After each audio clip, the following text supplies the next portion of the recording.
किसी के भी प्रति हमारा व्यवहार उसके स्टेटस को जानने के बाद शुरू होता है। गाय अगर पशु है तो हमारा व्यवहार उसके साथ पशु जैसा हो जाएगा। गाय अगर माता है तो हमारा व्यवहार स्वाभाविक रूप से माता के रूप में हो जाएगा। तो हमारी परंपरा में गाय को पशु नहीं कहा गया, माता कहा गया। तो हम लोग माता के अनुसार व्यवस्था करते थे। गाय सब ठीक थी पहले।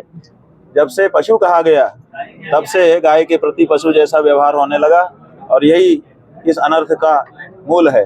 और इसीलिए हम चाहते हैं कि पहले इस शब्द में सुधार किया जाए, उसके बाद बाकी चीजों में सुधार अपने आप आने लग जाएगा। महाराज जी, एक सवाल ये है कि जैसे कोई भी अगर घटना होती है या कोई क्राइम होता है तो उसमें बुलडोजर चलता है, तो ओवैसी ने समर्थन किया कि बुलडोजर चलना चाहिए चंदा चोरों पे, तो आपका क्या कहना है इस बारे में? ऐसा है कि वो उनकी राजनीतिक लड़ाई है, हम उसमें बीच में कुछ नहीं बोलना चाहेंगे। हमारा ये कहना है कि बुलडोजर चलाना ही गलत है। देखिए, जब न्यायालय बने हुए हैं तो पुलिस सीधी कार्रवाई करना हमको ठीक नहीं लगता है। हमको लगता है कि बात न्यायालय में जानी चाहिए। न्यायालय आदेश करे, आप सड़क से लटका दो, फांसी पे लटका दो, क्या दिक्कत है।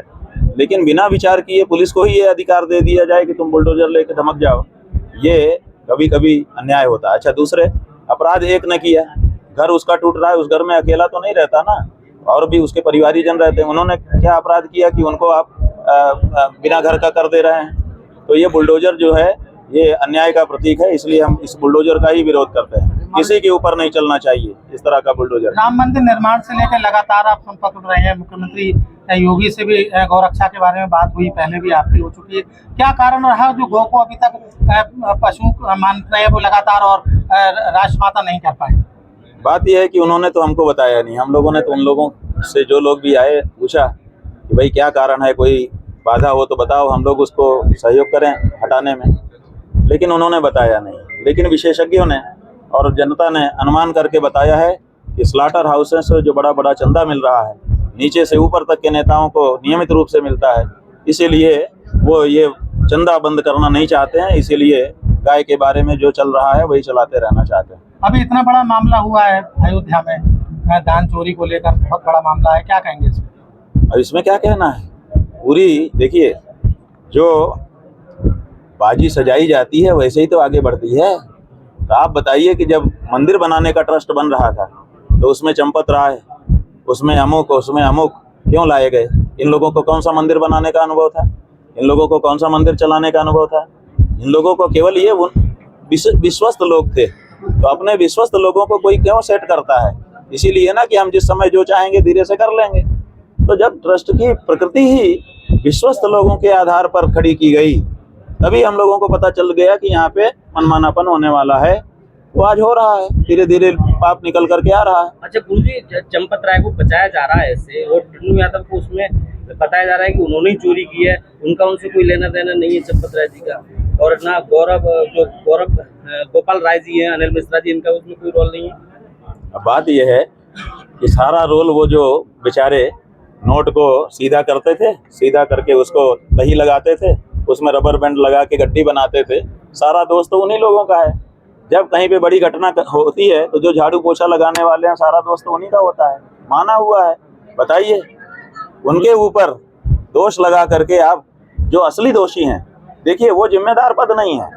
जो भी पद है, जो नीचे का पद होता है चतुर्थ श्रेणी का, वो चतुर्थ श्रेणी इसीलिए कहा जाता है, कोई जिम्मेदार पद नहीं होता है। जिम्मेदार पदों पर जो लोग हैं, जिम्मेदारी उनकी है। पकड़ना है तो उनको पकड़िए और नहीं तो छोड़िए सबको। अच्छा महाराज जी, जैसा कि ये धर्म के अनुयायी बनते हैं ये लोग, और आप जैसे महान विभूतियों के लिए सड़क पर उतरना पड़ा है, मतलब जगह जगह सभा करनी पड़ रही है, इस पर क्या कहेंगे? किसकी कमी मानेंगे इसमें? नहीं, कमी किसी की नहीं है। असल में जनता भ्रम में पड़ गई, धोखा हो गया। अब धोखा तो हो ही जाता है, ठग आते हैं। इन लोगों ने हिंदू हिंदू चिल्लाया तो लोगों को लगा कि ये हिंदू पार्टी होगी, तो सब लोग इससे जुड़ गए। अब पता चल रहा है ना, एक एक जब चीज देख रहे हैं कि अरे ये तो सब हिंदुओं के विरुद्ध ही करते चले जा रहे हैं, तब रियलाइज हो रहा है हम लोग उसी में से हैं, धोखा खाए हुए लोग हैं। अभी एक बहुत बड़ा बयान सत्तारूढ़ पार्टी की ओर से आया कि जो स्वामी हैं अभिमुक्तेश्वरानंद जो हैं, वो लगातार जनसभाएं कर रहे हैं, सरकार को गुमराह करने का प्रयास कर रहे हैं, क्या कहेंगे सर? बात यह है कि हम जो बात कह रहे हैं, अगर उसमें कुछ झूठ है तो हमारे ऊपर कार्रवाई करिए। आपका आदमी आके हमको बताए। अगर आप सच कह रहे हैं तो आप उसको स्वीकार करिए। लेकिन आप ये सब नहीं कर रहे हैं और वक्तव्य दे रहे हैं। वक्तव्य देने से क्या होता है? गौ माता को राष्ट्रमाता घोषित करने के लिए आप यात्रा निकाल रहे हैं, क्या इसमें सफल हो पाएंगे? क्यों नहीं सफल होंगे? अगर सफल नहीं होंगे इसका मतलब हम समझेंगे कि अभी कमी है हमारे अंदर, हम उससे ज्यादा तगड़ा प्रयास शुरू करेंगे, फिर उससे ज्यादा तगड़ा शुरू करेंगे। एक न एक दिन तो हम सफल होंगे ही, इसलिए कोई दिक्कत नहीं है। गुरुजी, जो राम मंदिर में चोरी हुई है उससे चल रहे हैं। राम मंदिर में चोरी हुई है, क्या आप उससे दुखी हैं और समाज को क्या कहना चाहेंगे आप? ऐसा है कि दुखी सुखी की कोई बात नहीं है। हमें तो पहले से पता है कि राम मंदिर नहीं बन रहा है, ये भाजपा का और संघ का कार्यालय बन रहा है। तो वो कार्यालय बना है, उस कार्यालय में चोरी हुई है। राम मंदिर में नहीं चोरी हो सकती है। मंदिर पवित्र जगह है, वहाँ चोर भी जाए ना तो उसका दिमाग पलट जाता है। समाज को क्या कहना चाहेंगे आप? समाज को क्या कहेंगे? समाज को सच्चाई देखनी चाहिए, आंखें बंद करके अंधा भरोसा नहीं करना चाहिए किसी पे। हमारी सीता माता ने गेरुआ कपड़ा सन्यासी का वेश देके रावण पे भरोसा किया था, क्या हुआ उनका? पूरा जीवन दुखमय बीता। इसलिए सनातनी जनता को हम आपके माध्यम से यही कहना चाहेंगे कि केवल भेष दे करके भरोसा मत करो, नहीं तो बड़े धोखे में पड़ोगे। अच्छा, कुछ दिन पहले कालनेमी वाली एक बात चली थी, तो अब क्या आप इसी तरह से सोचेंगे कि कालनेमी क्या वहाँ छुपे हुए हैं? नहीं, कालनेमी की तो हम बता रहे हैं, कालनेमी के बारे में ही बात चल रही है। कालनेमी तो पहचान में आ गए, अंदर से कुछ और बाहर से कुछ, और वही तो कालनेमी है। अंदर से राक्षस, अंदर से पशुओं को कटवा कटवा करके उनका मांस बिकवा रहा है, ऊपर से सन्यासी बना हुआ है। और कौन सा कालनेमी की पहचान चाहिए आपको? नहीं दिख रही है साफ साफ? अगर ये सन्यासी होता, अगर ये गेरुआधारी होता सच में अंदर से भी, तो क्या पशुओं को काटने का लाइसेंस निर्गत करता? क्या ऐसे किसी पद पर बैठता जिसमें ये करना पड़े? और क्या उस पद पे बैठ करके इस चीज को बंद ना कर देता? लेकिन उसके बाद भी अगर करोड़ों पशुओं को कटवा कटवा करके उनका मांस बिकवा रहा है, अब कालनेमी अभी अलग से कुछ प्रमाण देने की जरूरत है? साफ है, कालनेमी आपको दिखाई दे रहा है। अब आप उसके बाद भी ना पहचानो तो बात अलग है, आपकी इच्छा। चुनाव के समय सभी इधर गौ संरक्षण के लिए आगे आते हैं, लेकिन चुनाव होते ही सभी पीछे, मुद्दा पीछे चला जाता है। गाय क्या राजनीति है? ऐसा है कि कुछ लोगों ने गाय को राजनीति का मोहरा बनाने की कोशिश की। गाय के नाम पे उन्होंने वोट लिया, चंदा लिया, लेकिन अब उनका पर्दाफाश हो चुका है।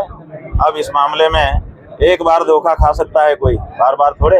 अब हम लोग सही लोगों को आगे बढ़ाएंगे जो सत्ता में जाने के बाद भी गौ माता के लिए समर्पित रहें।